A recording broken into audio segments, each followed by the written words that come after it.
Hey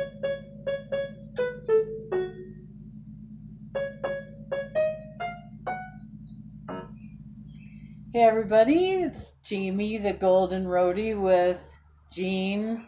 I don't know what we'll call him. We'll figure that out. We're thinking about cousin by marriage, right? That sounds good. Yeah, Yes. yeah. I think that's gonna work. You guys haven't met Gene. You might have seen his picture a couple times because Gene is my ex. And but we're still good friends.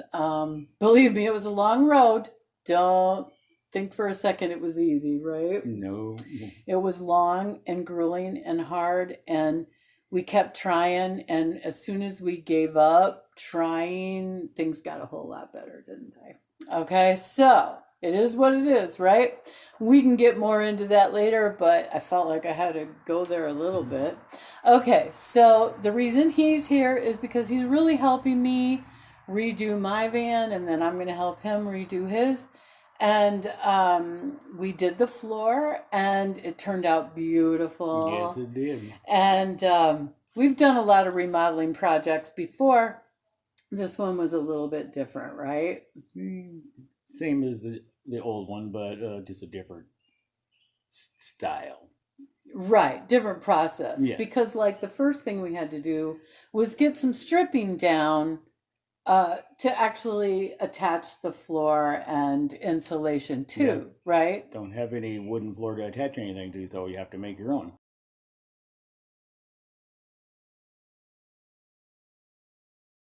So, how did you go about setting those stripping up? So we got some 2x2s and we glued them down in the floor.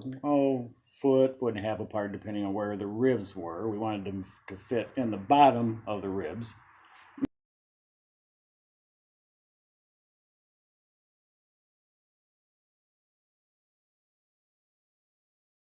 Mm-hmm. That made our insulation that we use come out just flush with the top of them. And we used 1 inch insulation, right? We used 1 inch pink board. Pink board, right. And that, like I said, it came out just about right. So when we put the plywood down, it came out just nicely on top of the insulation, hold everything nicely in place.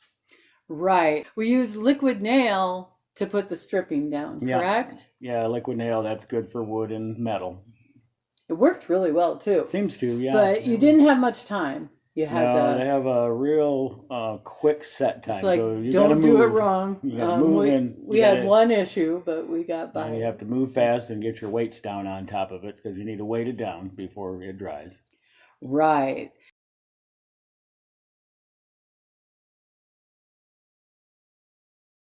And then we cut the insulation and pieced it, right? In between those, the strips.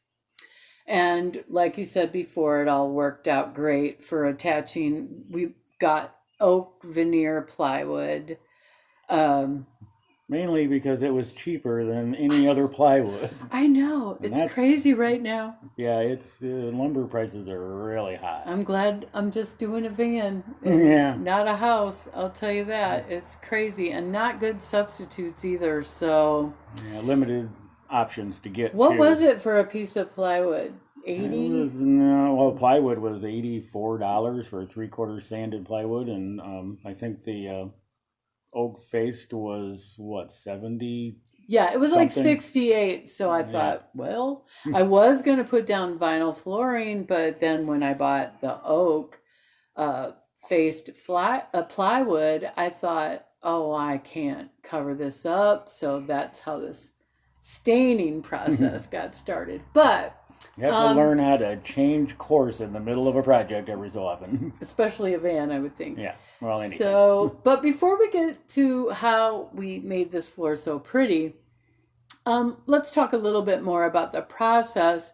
And so when it came time to actually piece the plywood, why don't you tell us how you went about that with the patterns and everything? Well, like, I wanted my seam down the middle because I had a space in the ribs that I could put a 2x4 down, so that made a good overlap for the two pieces in the middle. So we put that down, and then we cut pieces of cardboard that were the exact width we needed, and then we cut all the contours of the wheel wells and Luckily, this van didn't have a whole lot of contours to cut, so that worked pretty good. I don't think we had to do a whole lot of extra cutting. Everything fit pretty good the first time. So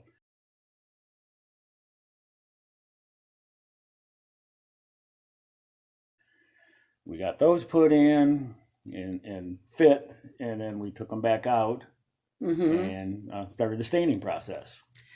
The staining process was pretty easy. I mean, you just have to be kind of quick. I bought the violet color and put it on real thick on the first piece, but then we realized we were wiping most of it off anyway, so we mellowed out on the pieces after that. It went on great. I only did one coat because I like the distressed look of it. Looks older because it's got brown in it. And we were going to poly it anyway, so I wasn't worried about it holding up. So we went ahead and stained all the pieces, put them in.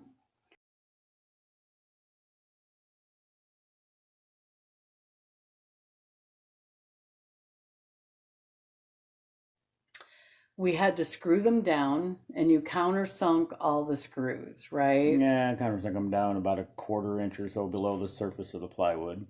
So, of course, that messed up the stain situation, and you could see all the screws and all that. So then we went back through with plastic wood, right? Yeah, filled them all up.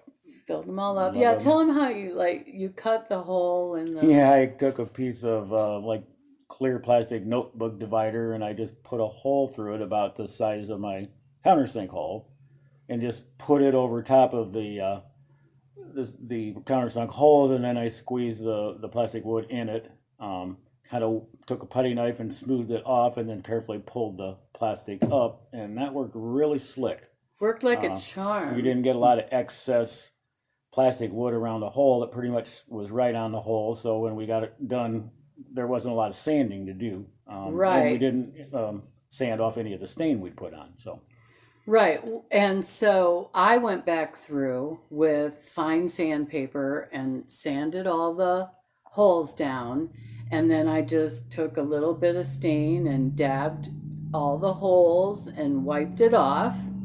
And it worked great. I mean, I was really happy because I went to see how it looked when I was about halfway through, and I was like, well, where are my screws? So I knew we had done a good job.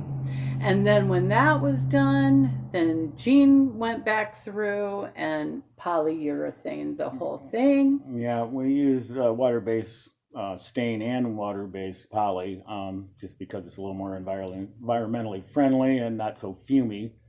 And definitely get a good grade of polyurethane. We had Minwax, but get the polyurethane for floors, and definitely 3 coats at least.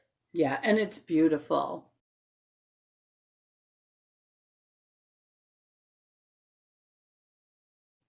As you can see, some people tell me the floor looks more brown in the photos, but it's not. It's purple. It's purple.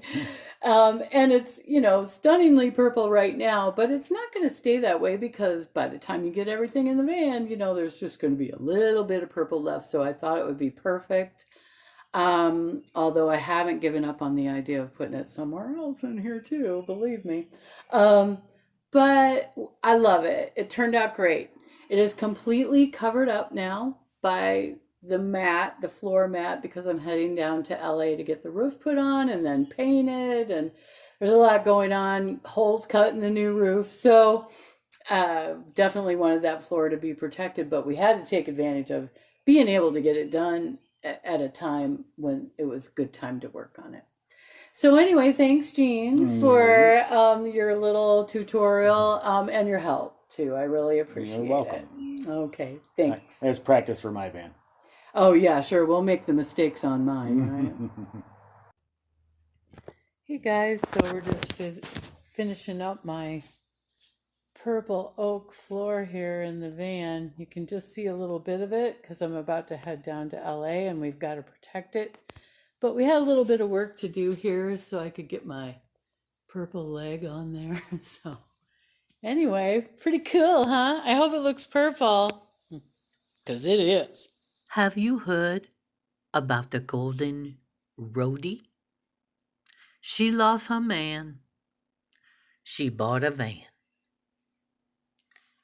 She drove her failures into glory.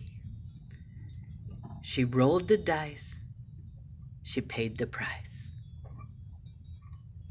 When her happy life was turned upside down, she shook it off and straightened her crown. Oh, yes, I'm talking about the golden roadie.